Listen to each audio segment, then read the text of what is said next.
સૌને નમસ્કાર, સૌને જય આદિવાસી, જય આદિવાસી, લડેંગે, લડેંગે और लड़ेंगे और लड़ेंगे। હવે આપણા સમાજનું એક મોટું વાચિંત્ર છે આપણા હાથમાં, ખબર ને? તો વાળો મુઠ્ઠી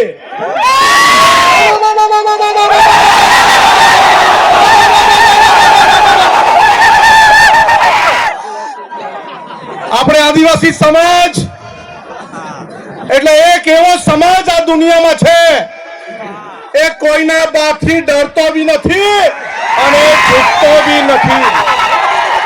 એ આ ચેતરભાઈએ સાબિત કરી દીધું છે। આ ચોર, લુચ્ચા, બેરા, મૂંગા ભાજપિયા એને કહી દે ચેતર વસાવા એકલો નથી, આ કરોડો આદિવાસી એની સાથે છે।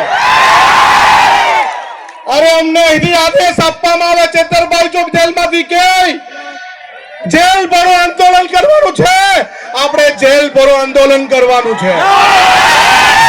અરે ગુજરાતમાં એવી કોઈ જેલ નહીં મળે જે 1 કરોડ આદિવાસીને જેલમાં મૂકી શકે। અને આ મારે પોલીસને કહેવાનું છે, આદિવાસી સમાજને બાજી મૂડિયા ગણવાનું બંધ કર। આ આદિવાસી સમાજ આ દુનિયાનો વાઘ છે અને વાઘ રહેશે। હવે પછી છે ને લાફાવાળી કરવાની જરૂર નથી, અરે ભગાવો વાળું કરવાનું શરૂઆત કરવાની છે। મારા ગામમાં ભાજપીઓ નહીં જોઈએ, ચાલો ભગો। અરે જંગલ ખાતાવાળાને બહુ તુમાખી આવી ગયેલી હોય ને, અમારા વિસ્તારમાં પ્લાન્ટેશન નથી કરવા દેતા, આવીને બતાવજો અમારા વિસ્તારમાં। અરે આ આદિવાસી સમાજ એક દિવસ ડેરીમાં દૂધ ભરવાનું બંધ કરે ને તો આ બધા ભાજપીઓને ચા પીવાની બી નહીં મળે। અરે આ આદિવાસી સમાજ પોતાના વિસ્તારમાં પડેલું વરસાદનું પાણી રોકી દે ને તો ધોવાના બી ફાફા થઈ જાય। એક રહેવાનું છે, પાર્ટી પક્ષમાં જ્ઞાતિના ફાટામાં ફટવાનું નથી, બટવાનું નથી, વેચાવાનું નથી। આપણે બોર્ડર લેસ બનવાનું છે, દરેક ભારતીય આદિવાસી એક થવાનું છે। મારો વિસ્તાર તારો વિસ્તાર નહીં, જ્યાં પણ કોઈને તકલીફ પડે, મહારાષ્ટ્રમાં લકીબાઈને તકલીફ પડે તો આપણે સૌએ ત્યાં જઈને એને સહકાર આપવાનો છે। આપણા વિસ્તારના દરેક લોકોને મારે અપીલ છે કે આ વર્ષાબેન એના કુટુંબની જવાબદારી એક ભાઈ તરીકે આપણી છે કે નહીં?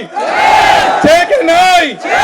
અને પોલીસ વાળા, અહીંના પોલીસ વાળાને બી કહેવા માંગુ છું, તમારામાં તાકાત હોય ને આવનારા દિવસમાં જેલ ભરો આંદોલન કરવાના, ત્યારે અમને અટકાવજો।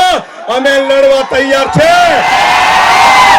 અમે લડવા બી તૈયાર છે, મરવા બી તૈયાર છે, પણ ઝૂકવા તૈયાર નથી। આપણે કદી ઝૂક્યા નથી અને ઝૂકશું પણ નથી।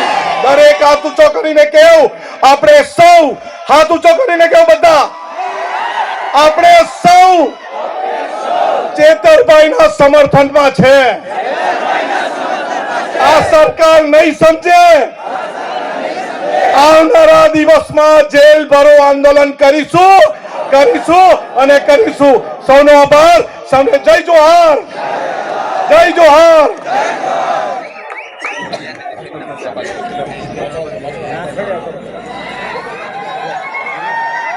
આનંદભાઈ નો ખૂબ ખૂબ આભાર। હવે પછી વિસાવદરના